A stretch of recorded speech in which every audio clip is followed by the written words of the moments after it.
वैसे तो हिंदू धर्म के कई ग्रंथों में जन्म और मृत्यु से जुड़ी कथाओं का वर्णन किया गया है, परंतु गरुड़ पुराण ही एक ऐसा ग्रंथ है जिसमें पूर्णतया मनुष्य के जन्म और मृत्यु से जुड़े रहस्य के बारे में विस्तार से वर्णन किया गया है। आप सभी ने ध्यान दिया होगा कि जब कोई मनुष्य मृत्यु को प्राप्त होता है तब लोग कहते हैं कि भगवान उस आत्मा को अपने चरणों में स्थान दे, अर्थात उसे स्वर्ग में स्थान मिले। लेकिन यह बात भी सच है कि किसी के कहने या प्रार्थना करने मात्र से किसी मृत आत्मा को स्वर्ग में जगह नहीं मिलती, बल्कि उसके द्वारा किए गए कर्मों के अनुसार उन्हें स्वर्ग या नरक में भेजा जाता है, जिसका वर्णन 18 पुराणों में से एक गरुड़ पुराण में किया गया है। गरुड़ पुराण के धर्मकांड अध्याय प्रेत कल्प भाग में मृत्यु के बाद मृत आत्मा के साथ होने वाले सभी कार्यों का वर्णन किया गया है। इसी भाग में पक्षीराज गरुड़ के पूछने पर भगवान श्री हरि मृत्यु के पश्चात कैसी आत्मा को कहाँ जगह मिलती है इसके बारे में बताया गया है। गरुड़ पुराण के अनुसार जो मनुष्य जीवित रहते हुए गलत कार्य करते हैं या फिर दुष्ट होते हैं वह नरक जाते हैं, और जो लोग अच्छे कर्म करते हैं वह स्वर्ग जाते हैं। स्वर्ग जिसे देवताओं का स्थान माना जाता है, जो बुरे कर्म करते हैं उसे नरक में ले जाकर बुरे तरीके से दंडित किया जाता है, जबकि अच्छे कर्म करने वाले मनुष्य को स्वर्ग में सभी तरह की सुख सुविधाएं उपलब्ध करवाई जाती हैं। भगवान विष्णु बताते हैं कि जिन आत्माओं को स्वर्ग में स्थान मिलता है उन्हें यमराज स्वयं अपने भवन में स्वर्ग के द्वार तक छोड़ने आते हैं, जहां अप्सराएं उनका स्वागत करती हैं। इनके अलावा वैसे लोग जो दूसरों के बारे में सोचते हैं और जीवन भर परोपकार के काम करते हैं, उन्हें मृत्यु के पश्चात बिना किसी संदेह के स्वर्ग में स्थान मिलता है। वहीं जो लोग सिर्फ अपने बारे में सोचते हैं और जीवन भर किसी दूसरे का हित नहीं करते, ऐसे मनुष्य को मृत्यु के पश्चात नरक में स्थान मिलता है, जहाँ यमदूत उन्हें कई तरह की यातनाएं देते हैं।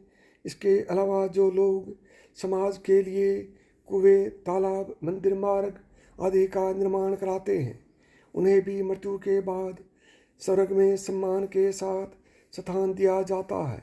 वहीं जो लोग कुएं, तालाब, मार्ग, मंदिर एवं सामाजिक स्थलों को हानि पहुंचाते हैं, ऐसे दुष्ट लोगों को मृत्यु के पश्चात नरक में ले जाया जाता है। इतना ही नहीं, जो मनुष्य अपना पेट दूसरों से झूठ बोलकर भरते हैं या फिर कोई गलत काम करके भरते हैं, उन्हें भी नरक में स्थान मिलता है। गरुड़ पुराण में आगे विष्णु जी बताते हैं कि जो मनुष्य स्त्रियों का सम्मान करता है, कन्या को बोझ नहीं बल्कि देवी लक्ष्मी का रूप मानता है, आत्महत्या जैसा प्रकृति विरुद्ध कदम नहीं उठाता, बल्कि प्रकृति के द्वारा निश्चित जीवन चक्र को पूरा कर मृत्यु को प्राप्त होता है, उसे भी मृत्यु के बाद स्वर्ग की प्राप्ति होती है। वहीं जो मनुष्य किसी स्त्री की हत्या करते हैं, गर्भ हत्या करते हैं, आत्महत्या, ब्रह्म हत्या, गो हत्या करते हैं या फिर किसी कन्या को बेच देते हैं, तो ऐसे आत्मा को नरक में जगह मिलती है। इन सब के अलावा गरुड़ पुराण में बताया गया है कि जो लोग धर्म के अनुसार आचरण करते हैं, ऋषि मुनियों एवं गुरुजनों का आदर और वेद पुराण का अध्ययन करते हैं, उन्हें भी मृत्यु के बाद स्वर्ग में स्थान मिलता है। जबकि जो लोग धर्म को नहीं मानते उसकी निंदा करते हैं, साथ ही ऋषि मुनियों, वेद पुराण एवं गुरुजनों का निंदा कर उसका मजाक उड़ाते हैं, वैसे लोग भी नरक की यातनाओं को झेलते हैं। गरुड़ पुराण में यह भी बताया गया है कि मनुष्य को जीवित रहने दीनहीनों पर दया करनी चाहिए, जिससे उन्हें पुण्य प्राप्त होता है। लेकिन कई ऐसे व्यक्ति भी होते हैं जो अनाथ, बच्चे, बूढ़े आदि पर दया नहीं दिखाते हैं, ऐसे लोग नरक में जाते हैं। इसके अलावा गरुड़ पुराण में यह भी बताया गया है कि मनुष्य जब भोजन करे तब उससे पहले किसी न किसी को अवश्य भोजन कराना चाहिए।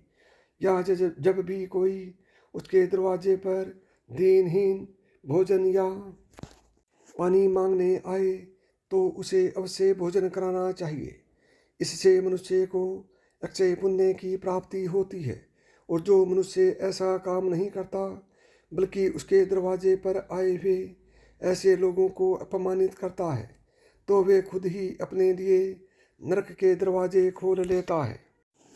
इसके अलावा गरुड़ पुराण में भगवान विष्णु ने यह भी बताया है कि जो मनुष्य जीवित रहते हुए अपनी आय का निश्चित हिस्सा दूसरों पर खर्च करके मदद करता है या जो ब्राह्मण साधु संतों को दान करता है वह मृत्यु के पश्चात बिना किसी रुकावट के स्वर्ग पहुँचता है।